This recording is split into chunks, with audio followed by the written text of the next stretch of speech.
Hi, my name is Kevin Lieberman. I'm one of the QA/QC managers here at Skanska USA Civil Northeast.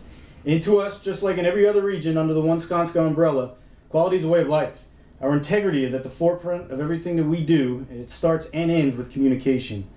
I've been asked by Mike Aparicio to discuss shop and manufacturer control and how it helps aid in our operations here at Northeast Civil.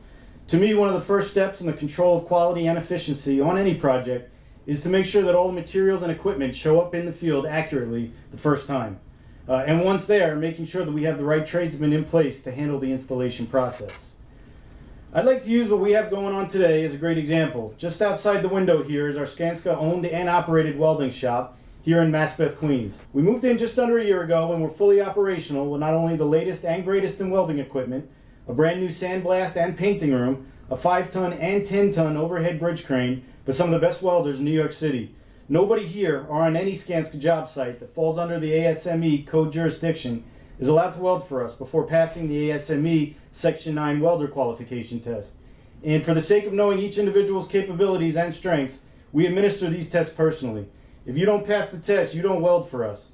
What we've got going on right now is the high pressure fuel gas piping for the HES NEC project in Newark, New Jersey.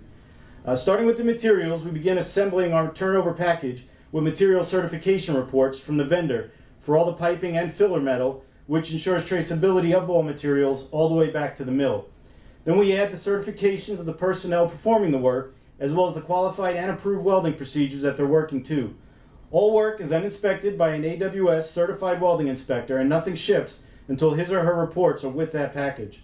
Aside from creating a turnover package that in some cases is required for payment, what we're really doing is establishing accountability on every phase of the fabrication process and holding every individual responsible for their scope of work. The supplier and the welder have to answer to the inspector. The inspector has to answer to the QA/QC manager, and the QA/QC manager has to answer to senior management. Holding our own fabrication facilities to such a high standard helps to create a sound and thorough practice when it comes to managing our subcontractors and vendors. We expect the same documents when applicable from each of them, including the same personnel certification process.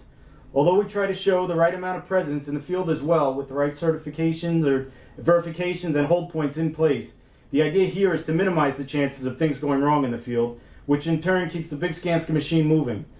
I like to think that you can get the most value of your QA/QC folks by keeping them out ahead of the work during the prefabrication process. And it's important to get out and see all your subs and vendors, if nothing else, to put a face to the Skanska brand and make sure that they all know that we have higher standards here, higher than anybody else in the industry, and that's what we're expecting. I know that the pipe outside this window is going to fit right into place on the job site because we checked it ourselves, and later I'll sign documents attesting to that exact point, which in turn holds me accountable. And that's the way it should be. And expecting those same principles out of our subs and vendors not only helps to aid the big picture of the individual project, but it keeps us in line with the everything we do everywhere we are strategy. Thank you.